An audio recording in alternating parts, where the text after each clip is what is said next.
नमस्कार, मी संकेत Deshpande, top news Marathi चॅनलमध्ये आपलं स्वागत।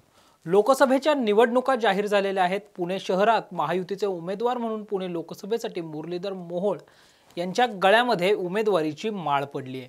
ही माळ पडताच मुरलीधर मोहोळ यांनी पक्षांतर्गत गटबाजी दूर करण्यासाठी एक पाऊल पुढे टाकल्याचं पाहायला मिळत असून पक्षातील नाराज नेत्यांच्या भेटीगाठी घेण्यास मुरलीधर मोहोळ यांनी सुरुवात केली आहे।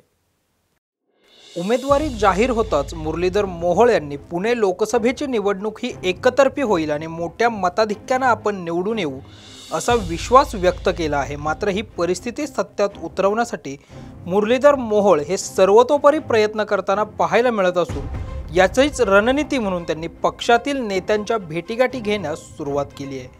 मुरलीधर मोहोळ यांना उमेदवारी मिळताच नाराज झालेले वडगाव शेरीचे माजी आमदार आणि पुणे शहर भाजपाचे माजी शहराध्यक्ष जगदीश मुळीक असतील किंवा मग दशकभरापासून मतभेद असलेल्या राज्यसभेच्या नवनिर्वाचित खासदार आणि कोथरूडच्या माजी आमदार मेधा कुलकर्णी असतील, या दोन्ही नेत्यांसह मुरलीधर मोहोळ यांनी इतर नेत्यांच्याही भेटीगाठी घेतल्या असून मुरलीधर मोहोळ यांच्याकडून बेरजेचं राजकारण या निमित्तानं करण्यात येत आहे।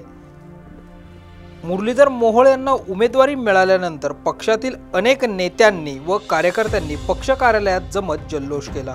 दुसऱ्याच दिवशी पुण्याचं ग्रामदैवत कसबा गणपतीचं दर्शन घेऊन प्रचाराचा नारळ फोडला।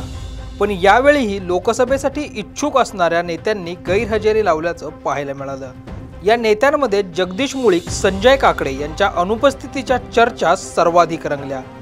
मुरलीधर मोहोळ यांच्याबरोबरच मुळीक यांचं नावही लोकसभेच्या शर्यतीत घेतलं जात होतं। या दोघांकडूनही विविध धार्मिक आणि सांस्कृतिक कार्यक्रमांचं आयोजन करण्यात येत होतं। पक्षश्रेष्ठींची मर्जी राखण्यासाठी या दोन्ही नेत्यांकडून सर्वतोपरी प्रयत्न केले जात होते। मात्र अंतिमतः भारतीय जनता पक्षाने मुरलीधर मोहोळ यांच्या गळ्यात उमेदवारीची माळ घातली आणि यामुळे नाराज झालेले जगदीश मुळीक यांनी एक दिवस नॉट रिचेबल राहत दुसऱ्या दिवशी आपल्या कार्यकर्त्यांसाठी एक भावनिक पोस्टही केली। यामुळे जगदीश मुळीक यांच्या नाराजीच्या चर्चा रंगू लागल्या। मात्र लगेचच मुरलीधर मोहोळ यांनी स्वतः जगदीश मुळीक यांच्या निवासस्थानी जात त्यांची भेट घेतली। या दोन्ही नेत्यांनी गळाभेटही घेतली, ज्याचे फोटो समाज माध्यमावर व्हायरल झाले। दुसरीकडे कोथरूड विधानसभा मतदारसंघात भाजपाचे दोन प्रसिद्ध चेहरे आहेत। पहिला चेहरा अर्थातच महायुतीचे अधिकृत उमेदवार मुरलीधर मोहोळ यांचा, तर दुसरा चेहरा नवनिर्वाचित खासदार मेधा कुलकर्णी यांचा। एकाच मतदारसंघात काम करत असल्याने मुरलीधर मोहोळ आणि मेधा कुलकर्णी यांच्यामध्ये अनेकदा पक्षांतर्गत कलह पाहायला मिळाले। काही वेळा हे कलह उमेदवारीवरून तर काही वेळा पदांच्या वाटपावरूनही झाले। मुरलीधर मोहोळ आणि मेधा कुलकर्णी यांच्या पक्षांतर्गत कलहाच्या बातम्या अनेक वेळा प्रसिद्ध झाल्या। मात्र हे कलह विसरून मुरलीधर मोहोळ यांनी मेधा कुलकर्णी यांचीही भेट घेतली। 2019च्या विधानसभा निवडणुकांवेळी मुरलीधर मोहोळ आणि मेधा कुलकर्णी यांच्यातील संघर्ष विकोपाला गेला होता। मेधा कुलकर्णी यांचा बालेकिल्ला असलेला कोथरूड विधानसभा मतदारसंघ काढून त्यावेळी भाजपाचे तत्कालीन प्रदेशाध्यक्ष आणि सध्याचे उच्च व तंत्रशिक्षण मंत्री चंद्रकांत पाटील यांना उमेदवारी दिली गेली। यामुळे मेधा कुलकर्णी कमालीच्या नाराज झाल्या होत्या। काही कार्यक्रमांमध्येही मेधा कुलकर्णी यांचं नाव टाळण्यात आलं होतं। यावरून मेधा कुलकर्णींनी चंद्रकांत पाटील आणि मुरलीधर मोहोळ यांच्यावर उघडपणे नाराजी व्यक्त केली होती। मात्र याच नाराजीचा फटका लोकसभेत बसू शकतो याची खबरदारी घेत भाजपाच्या शीर्षस्थ नेतृत्वाने मेधा कुलकर्णी यांची नियुक्ती थेट राज्यसभेवर केली, ज्यामुळे मेधा कुलकर्णींची नाराजी दूर झाली आहे। मुरलीधर मोहोळ यांनी मेधा कुलकर्णींची भेट घेतली आणि यावेळी मेधा कुलकर्णी यांनी मोहोळ यांचा औक्षण करत पुढील वाटचालीसाठी शुभेच्छा दिल्या। भाजपमध्ये मुरलीधर मोहोळ आणि जगदीश मुळीक असे दोन गट अप्रत्यक्षरित्या पडले होते। मात्र मुरलीधर मोहोळ यांनी जगदीश मुळीक यांची भेट घेत या दोघांमध्ये सारं काही अलबेल असल्याचं भासवून देण्याचा प्रयत्न केलाय। याचबरोबर मुरलीधर मोहोळ यांनी शिवाजीनगरचे माजी आमदार विजयराव काळे, माजी खासदार आणि मुरलीधर मोहोळ यांचे राजकीय गुरु अनिल शिरोळे, सिद्धार्थ शिरोळे, माजी शहराध्यक्ष योगेश गोगावले, माजी केंद्रीय मंत्री प्रकाश जावडेकर यांच्यासह कसब्याच्या दिवंगत आमदार मुक्ता टिळक आणि पुण्याचे दिवंगत खासदार गिरीश बापट यांच्या कुटुंबियांचीही भेट घेतली आहे। बिलकुल नाराजी नाही। भारतीय जनता पक्षाची संस्कृती आहे की पक्षाचे माजी शहराचे अध्यक्षांची भेट घ्यावी।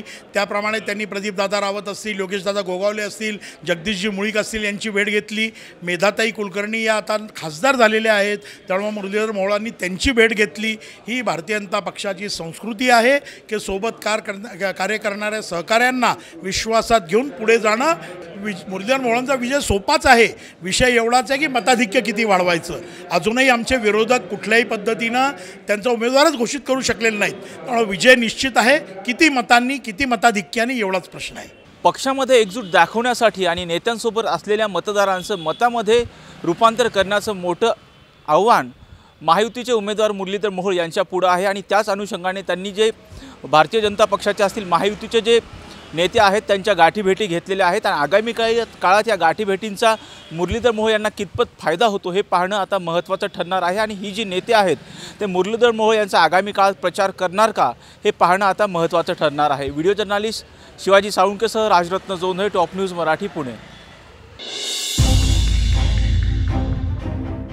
तर काय कामच करत नाही, काय अपेक्षा? निवडणुकीपुरती सगळीच आश्वासनं देतात, पण प्रत्यक्षात फारसं काही घडतंय असं वाटत नाही। तेच आमच्याकडे येतात मागायला 5 वर्षातून एकदा, हे आम्हाला काय देणार आहे? युतीचे जे आमदार खासदार इथली कसबा पेठेतली समस्या दूर करू शकते।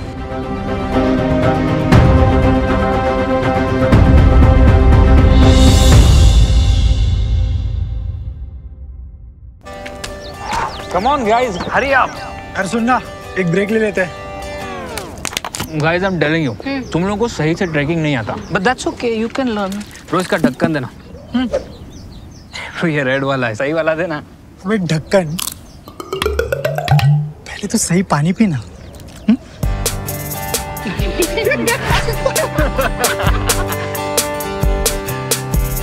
Manikchand Oxyrich, proudly Indian.